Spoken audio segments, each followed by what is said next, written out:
Well, Hasbro dropped the first Cyberverse mini-movie a little sooner than expected on their own YouTube channel. So I dropped everything that I was doing and put together this review of the first half of the 4th season of Transformers Bumblebee Cyberverse Adventures. This is the Immobilizers. We begin with RC and Grimlock having one of their many adventures together. Aww. I could watch a whole show of just Grim and RC having fun and exciting adventures.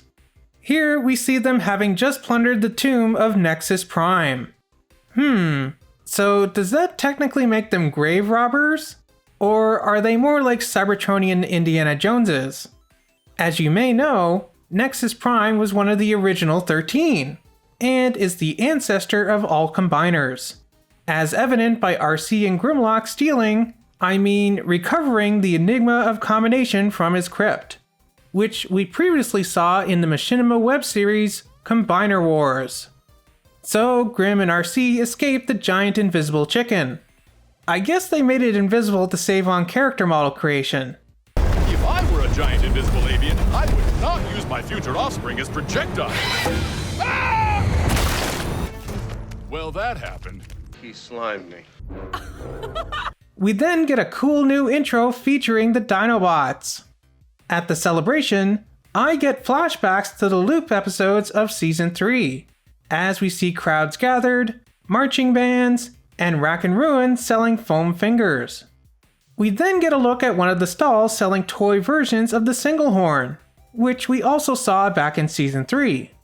When one of the generics puts down a datapad, we can see that it says signatures at the top, followed by Komoden Cam?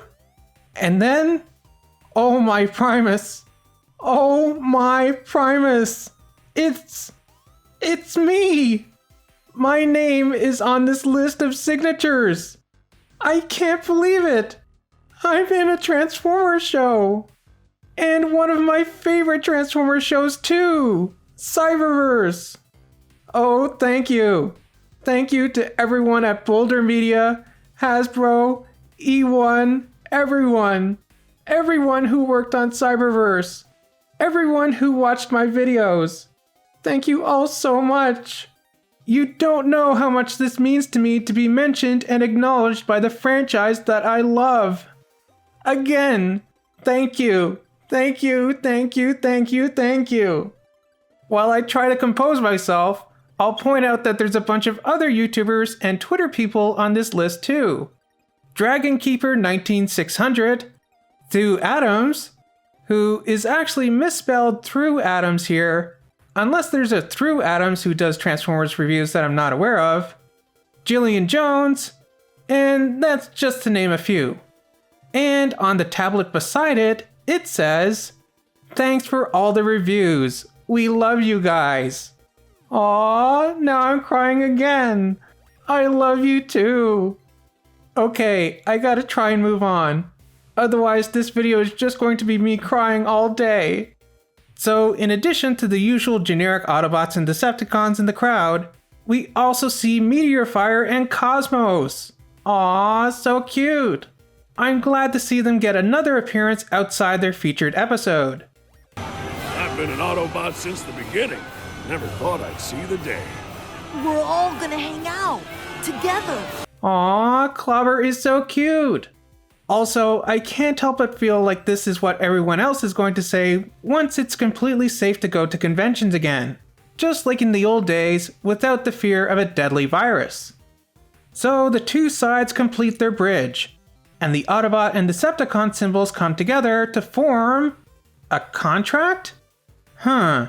I kind of thought they'd create some kind of combined faction symbol. This page of text reads, "The treaty to the wall. The Decepticon and Autobot powers agree the state of war will terminate from the moment of signing this treaty. On this, the undersigned both agree." Wow, it's a good thing that I read Cybertronian. Otherwise, this would have taken me forever to translate. So Optimus Prime does one of his speeches. And just as he's about to place his hand on and sign the treaty, the entire planet of Cybertron is immobilized. That is, except for Grim and RC, who are just now arriving home. What is it with RC and Grimlock and being the only ones left when all their friends are frozen in place? The two explore the planet when RC spots Buzzsaw, and she follows him to the mercenary ship, where we meet this motley crew. First and foremost is Nightbird.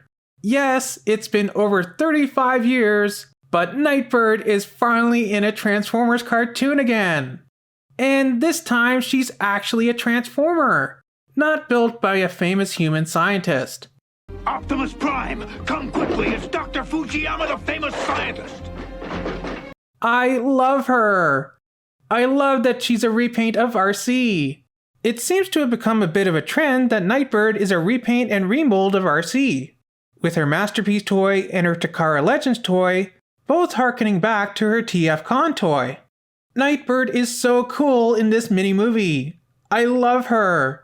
I really hope the Cyberverse toy line follows suit, and we get a repaint and remold of Deluxe Class RC as Nightbird. Following her, we have Bugbite, who's starting to become a standard for the mercenary faction since his appearance in the War for Cybertron Earthrise show. We then have Afterburner, a repaint of the Conehead model, who is a real deep cut because he's actually based on the G2 Skyscorcher. They are then followed by Double Crosser in their wicked cool vehicle. And finally, we have the man himself, Sound Blaster, another staple of the Mercenaries faction. I really like how they're making Sound Blaster his own character. I especially love that he plays his own entrance music. That's just awesome! And much like his Siege counterpart, Sound Blaster has his own pet bird bot too, Buzzsaw. But the Mercenaries are interrupted by my girl RC, who is looking fierce with that big blaster of hers. Oh, it is a nice blaster, and I know how to use it. Sadly though, RC is frozen like the rest of the planet and out of commission for the remainder of this movie. I do love the concern from Grimlock though. My friend, whoever did this to you shall rue the day. Aww, I ship it. We then meet our new Dinobots, Slug, Snarl, Sludge, and Swoop. Who am I? Who am I?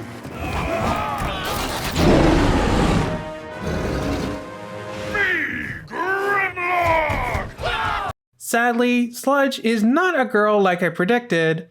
I must have been fooled by the kissy lips. I probably should have known. Optimus had them in the trailer too. But it seems that I was right about Swoop though. Aww. Just to reiterate from my trailer analysis, Swoop was already my favorite Dinobot. But making her a girl in Cyberverse? I can hardly contain how much I love her. She is so cute. And she is such a great character in this mini-movie. While her Dinobot brothers seem to be consistent with their G1 counterparts and their simple brain modules, Swoop is actually quite brilliant. Dare I say, even smarter than Grimlock, and possibly on par with Wheeljack, as we'll see at the end of this mini-movie. The Dinobots say how they're from a Transformers colony planet that received Grimlock's message from back in the episode King of the Dinosaurs. They modeled their whole society on Grimlock and his dino friends, which sounds very reminiscent of the Thermians in Galaxy Quest, who based their whole civilization on Earth TV shows. Surely you don't think that Gilligan's Island is a... Those poor people. Oh, brother. Sadly, much like the Thermians, their home planet was also destroyed by the bad guys. Tiny Arm's gone. Forever. Tiny Arms didn't make it. Aww, poor Tiny Arms. I don't even know him and he sounds adorable, just from that name. The Dinobots attempt to battle the Mercs, but they retreat when Sound Blaster pulls out the Immobilizer gun. They escape on board their ship, but the Dinobots accidentally activate the Enigma of Combination, briefly transforming into their combined form before crashing to the ground. Meanwhile, the Mercenaries loot the festival. Hey, Bolthead! Stop polishing each other's bumpers and get serious. polishing each other's bumpers?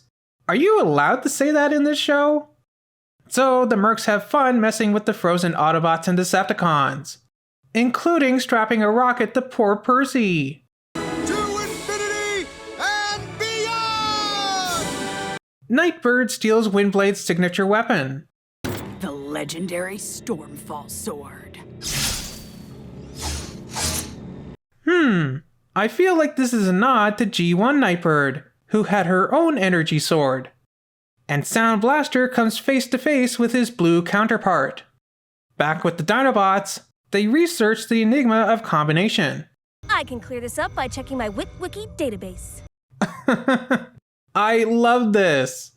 Not only is this a reference to Wikipedia and wikis in general, but also a cute homage to the Witwiki family as well. On Swoop's screen, we can read many things that you'd expect on a wiki page, including a donation link, a description of the enigma of combination, although it's a little differently worded from what Swoop actually reads here. And there's various other things, such as a big button at the bottom that says audio. I guess for those bots who are visually impaired. Good to see that the Witwiki supports accessibility. So the Dinobots try combining again, but they seem to need some practice using their motor functions in their new combined form. And after a little while, they manage to master their new mode.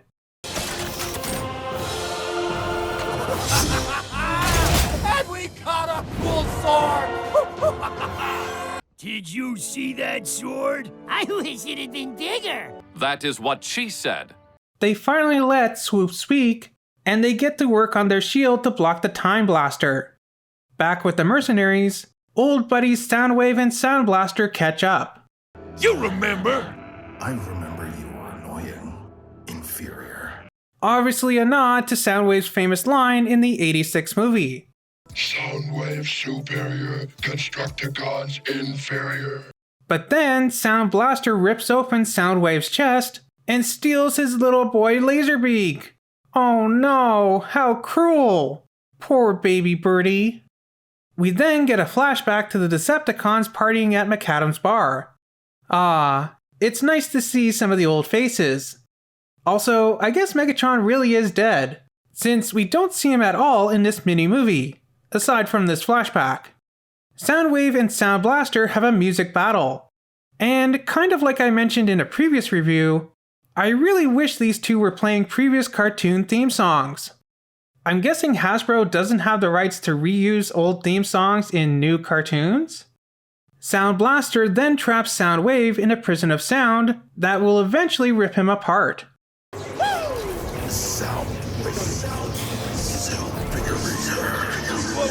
What's that? Luckily, Volcanicus comes to the rescue. Although I don't think they're ever once referred to as Volcanicus in this movie. Increasing Gigatron!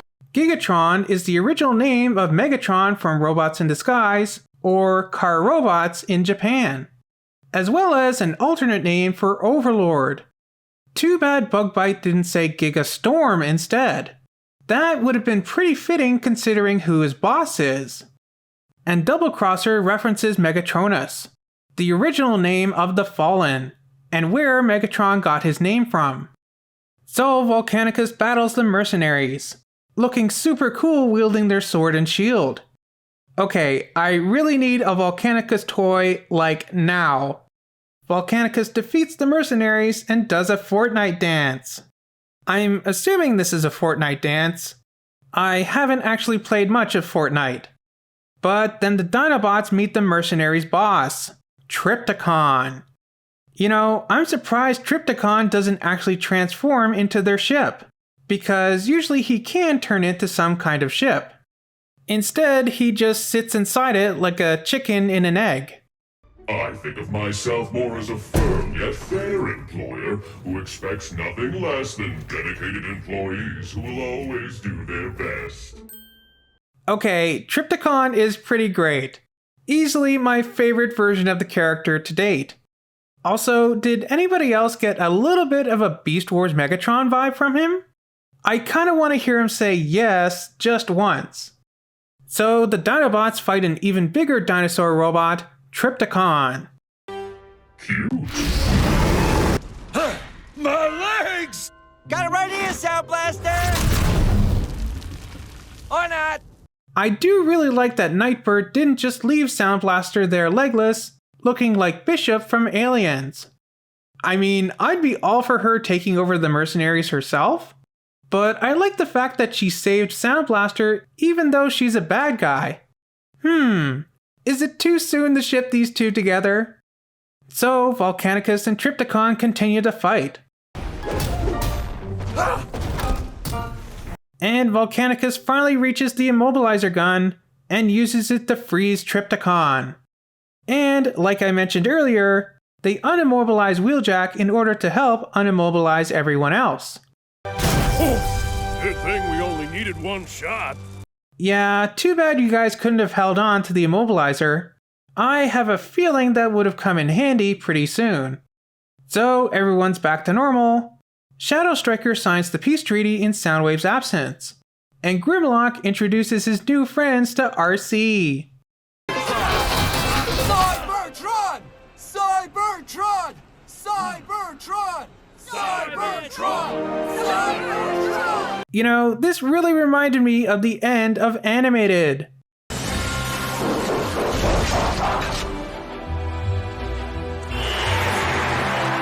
And that's the end of this first mini-movie. Well, that was awesome!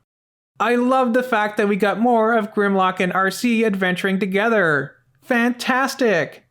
The Mercenaries were great! Arguably way better than the ones we got in the War for Cybertron trilogy. I really want a set of these guys now. Come on, Hasbro! I know for a fact now that you watch my videos! So, can we get a box set or something like that with all the Mercenaries? Even just a Nightbird I'll take. Just give me Nightbird! The Dinobots were surprisingly enjoyable. I was worried that they'd get annoying very quickly, but they were actually quite charming. I liked when Sludge used his neck to peek around the corner. That was a good use of his physical abilities that the other Dinobots don't possess. I especially love Swoop.